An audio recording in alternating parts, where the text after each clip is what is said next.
रजीम बिस्मिल्लाहिर्रहमानिर्रहीम अल्लाहुम्मा सल्लि अला मुहम्मद व आले मुहम्मद।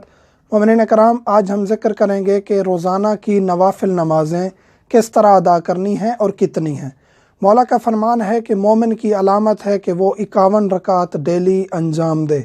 तो जो पंजगाना नमाज़ें हैं वो 17 रकात बनती हैं, तो 51 कैसे बनती हैं वो भी हम जिक्र करेंगे, और ज़ोहर, असर, मगरिब, इशा और फजर की कितनी कितनी नवाफिल हैं। 34 रकात नवाफिल बनती हैं। सुबह की 2, ज़ोहर की 8, असर की 8, मगरिब की 4, इशा की 2 और तहज्जुद 11।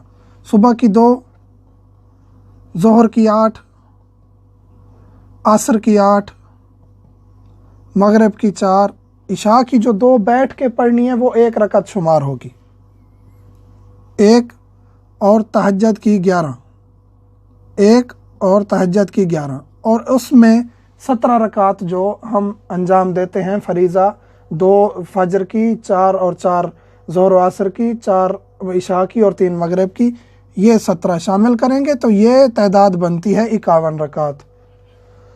तो ये 51 रकात मोमिन की अलामत है कि डेली अंजाम दे। 17 तो फरीज़ा है, वैसे अंजाम देनी है, इसके अलावा 34 रकात नवाफिल को भी अंजाम देना मुस्तहब है और बायस सवाब है और मोमिन की अलामत में से है। सुबह की जो 2 रकात पढ़नी है वो फरीज़ा से पहले पढ़नी है। अजान हुई सुबह की, सुबह का वक्त हो गया, पहले 2 रकात नमाज पढ़नी है सुबह की नफल, और उसके बाद आपने 2 रकात जो उसका फ़र्ज़ है, फरीज़ा है 2 रकात का, वो अंजाम देंगे।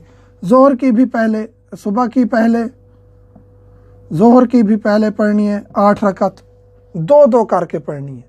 ये जो 8 रकात है 2-2 करके। असर की भी कोई भी नफल 4 रकात इकट्ठी नहीं पढ़नी, 3 रकात इकट्ठी नहीं पढ़नी, 2-2 करके पढ़नी। ये असर की भी पहले है, मगरिब की बाद में है 4 रकात 2-2 करके, इशा की बाद में है 2 रकात बैठ के पढ़नी है बाद में, और तहज्जुद 11 रकात है, ये आधी रात के बाद है।